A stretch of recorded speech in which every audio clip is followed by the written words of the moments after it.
हरि ओम ओम नमो नारायणाय श्रीमन्नारायणाय नमः। श्री सीतारामचंद्राभ्यां नमः। श्रीमद्वाल्मीकि रामायणं बालकांडं एकविंशः सर्गः। तच्छ्रुत्वा वचनं तस्य स्नेहपर्याकुलाक्षरं समन्युः कौशिको वाक्यं पृथ्वास्मैवतीं पूर्ववर्तं प्रतिश्रुते प्रतिज्ञां विहातुमिच्छसि राघवाणाम् अयुक्तोऽयं कुलस्यास्य विपर्ययः यदीदं ते क्षमं राजन् गमिष्यामि यथा गतं मिथ्या प्रतिज्ञा काकुत्स्थे सुखी भव सुहृद्व्रता यदीदं ते क्षमं राजन् गमिष्यामि यथा गतं मिथ्या प्रतिज्ञा काकुत्स्थे सुखी भव सुहृद्व्रता तस्य रोष परितस्य विश्वामित्रस्य धीमता चचार वसुधा कृष्णा देवानां च भयं महत् त्रस्त रूपम तु विज्ञाय सर्व जगत यो सर्व महान ऋषि त्रस्त रूपम तु विज्ञाय जगत सर्व महान ऋषि द्रवितं सुवृतो धीरो वशिष्ठो वाक्यम् अब्रवीत् इक्ष्वाकूणां कुले जाता साक्षात् धर्मयुवापरः धृतिमान् सुरतः श्रीमान् नाधर्मं मातुमर्हसि त्रिषु लोकेषु विख्यातो धर्मात्मा इति राघवः स्वधर्मं प्रतिपद्यस्व नाधर्मं वोढुमर्हसि पृथ्सुतकृष्यति उक्तं वाक्यम् अकुरुतः इष्टापूर्तवतो भूयात् तस्माद् राज्यं विसर्जय कृतास्त्रम् अकृतास्त्रं वा नैनम् एकसक्षन्ति राक्षसाः गुप्तं कुशपुत्रेण ज्वलनेनामृतं यथा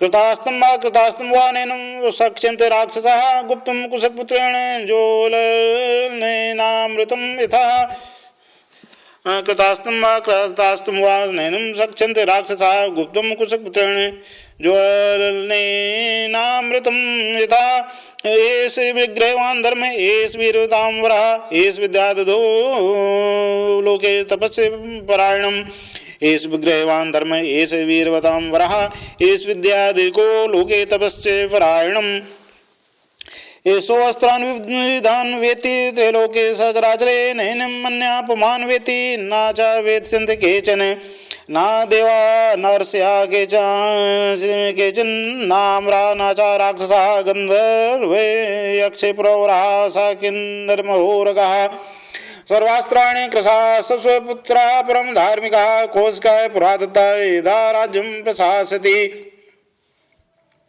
तेपि पुत्राः कृशास्व प्रजापति सुता नैकरूपा महावीरा दीप्तमन्तो जयावः जया च सुरभा च दक्षकन्येषु मध्यमे तेषु ते अस्त्राणि शस्त्राणि शतं परं भासुरं पञ्चाशतं सुतान् लेवे जया लब्धवरावरान् वधाया सूर्यसैन्यानाम् अप्रमेयान् रूपिणः सुप्रभाजनयच्चापि पुत्रान् पञ्चाशतं पुनः सुप्रभाजनयच्चापि पुत्रान् पञ्चाशतं पुनः संहारान्नां दुर्दर्शान् दुराक्रमान् बलिशाः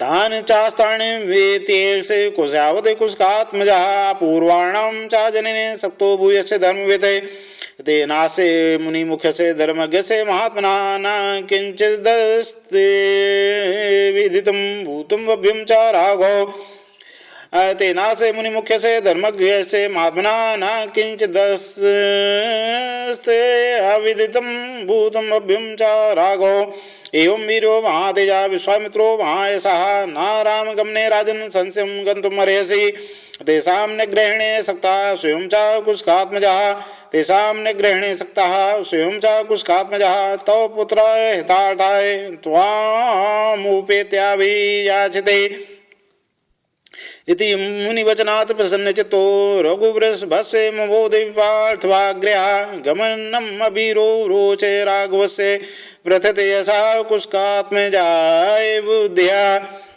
ओम।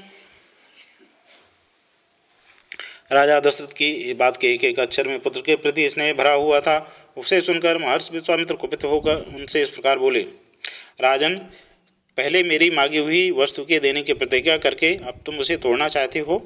प्रतिज्ञा का यह त्याग रघुवंशियों के योग्य तो नहीं है। यह बर्ताव तो इस कुल के विनाश का सूचक है। नरेश्वर, यदि तुम्हें ऐसा ही उचित प्रतीत होता है तो मैं जैसे आया था वैसे ही लौट जाऊंगा। ककुस्थ कुल के रत्न, अब तुम अपनी प्रतिज्ञा झूठी करके हितैषी सुहृदों से घिरे रहकर सुखी रहो। बुद्धिमान विश्वामित्र के कुपित होती ही सारी पृथ्वी कांप उठी और देवताओं के मन में महान भय समा गया। उनके रोष से सारे संसार को त्रस्त हुआ जान उत्तम व्रत का पालन करने वाले धीरचित्त महर्षि वशिष्ठ ने राजा से इस प्रकार कहा, महाराज, आप इक्ष्वाकुवंशी राजाओं के कुल में साक्षात दूसरे धर्म के समान उत्पन्न हुए हैं, धैर्यवान, उत्तम व्रत के पालक तथा श्री संपन्न हैं। आपको अपने धर्म का परित्याग नहीं करना चाहिए। रघुकुल भूषण दशरथ बड़े धर्मात्मा हैं, यह बात तीनों लोकों में प्रसिद्ध है। अतः आप अपने धर्म का ही पालन कीजिए, अधर्म का भार सिर पर न उठाइए। मैं अमुक कार्य करूँगा ऐसी प्रतिज्ञा करके भी जो उस वचन का पालन नहीं करता, उसके यज्ञ यागादि यष्ट तथा बावली तालाब बनवाने आदि पूर्ति कर्मों के पुण्य का नाश हो जाता है। अतः आप श्री राम को विश्वामित्र के साथ भेज दीजिए। ये अस्त्र विद्या जानते हों या ना जानते हों, राक्षस इनका सामना नहीं कर सकते। जैसे प्रज्वलित अग्नि द्वारा सुरक्षित अमृत पर कोई हाथ नहीं लगा सकता, इसी प्रकार कुशिक नंदन विश्वामित्र से सुरक्षित हुए श्री राम का वे राक्षस कुछ भी नहीं बिगाड़ सकते। ये श्री राम तथा महर्षि विश्वामित्र साक्षात धर्म की मूर्ति हैं। ये बलवानों में श्रेष्ठ हैं। विश्वामित्र विद्या के द्वारा ही संसार में सबसे बड़े चढ़े हैं। तपस्या के तो ये विशाल भंडार ही हैं। चराचर प्राणियों से तीनों लोकों में जो नाना प्रकार के अस्त्र हैं, उन सबको यह जानते हैं। इन्हें मेरे सिवा दूसरा कोई पुरुष ना तो अच्छी तरह जानता है, ना ही कोई जानेंगे ही। देवता, ऋषि, राक्षस, गंधर्व, यक्ष, किन्नर तथा बड़े बड़े नाग भी इनके प्रभाव को नहीं जानते हैं। प्रायः सभी अस्त्र प्रजापति कृशासु के परम धर्मात्मा पुत्र हैं। उन्हें प्रजापति ने पूर्व काल में कुशिक नंदन विश्वामित्र को, जबकि वे राज शासन करते थे समर्पित कर दिया था। कृशासु के वे पुत्र प्रजापति दक्ष की 2 पुत्रियों की संतानें हैं। उनके अनेक रूप हैं। वे सबके सब महान, शक्तिशाली, प्रकाशवान और विजय दिलाने वाले हैं। प्रजापति दक्ष की 2 सुंदरी कन्याएं हैं। उनके नाम है जया और सुप्रभा। उन दोनों ने 100 परम प्रकाशवान अस्त्र शस्त्रों को उत्पन्न किया है। उनमें से जया ने वर पाकर 50 श्रेष्ठ अस्त्रों को प्राप्त किया है, जो अपरिमित शक्तिशाली तथा रूप रहित हैं। वे सबके सब असुरों की सेनाओं का वध करने के लिए प्रकट हुए हैं। फिर सुप्रभा ने भी संहार नामक 50 अस्त्रों को जन्म दिया, जो अत्यंत दुर्जय हैं। उन पर आक्रमण करना किसी के लिए भी सर्वथा कठिन है, तथा वे सबके सब अत्यंत बलिष्ठ हैं। ये धर्मक कुशिक नंदन उन सब अस्त्र शस्त्रों को अच्छी तरह जानते हैं। जो अस्त्र अब तक उपलब्ध नहीं हुए हैं, वे उनको भी उत्पन्न करने की पूर्ण शक्ति रखते हैं। रघुनंदन, इसलिए उन श्रेष्ठ धर्मज्ञ महात्मा विश्वामित्र जी से भूत या भविष्य की कोई विवाद छिपी नहीं है। राजन, ये महातेजस्वी महायशस्वी विश्वामित्र ऐसे प्रभावशाली हैं, अतः इनके साथ राम को भेजने में आप किसी प्रकार का संदेह न करें। महर्षि कौशिक स्वयं भी उन राक्षसों का संहार करने में समर्थ हैं, किंतु ये आपके पुत्र का कल्याण करना चाहते हैं, इसलिए यहाँ आकर आपसे याचना कर रहे हैं। महर्षि वशिष्ठ के इस वचन से विख्यात यश वाले रघुकुल शिरोमणि इंद्रप्रश्रेष्ठ दशरथ का मन प्रसन्न हो गया। वे आनंद मग्न हो गए और बुद्धि से विचार करने पर विश्वामित्र जी की प्रसन्नता के लिए उनके साथ श्री राम का जाना उन्हें रुचि के अनुकूल प्रतीत होने लगा। इत्यार्षे श्रीमद् रामायणे वाल्मीकि आदि काव्ये बालकांडे 21 सर्गः। ओम हरि ओम नमो नारायण श्रीमन्नारायणाय नमः। ओम नमो नारायण श्रीमन्नारायणाय नमः।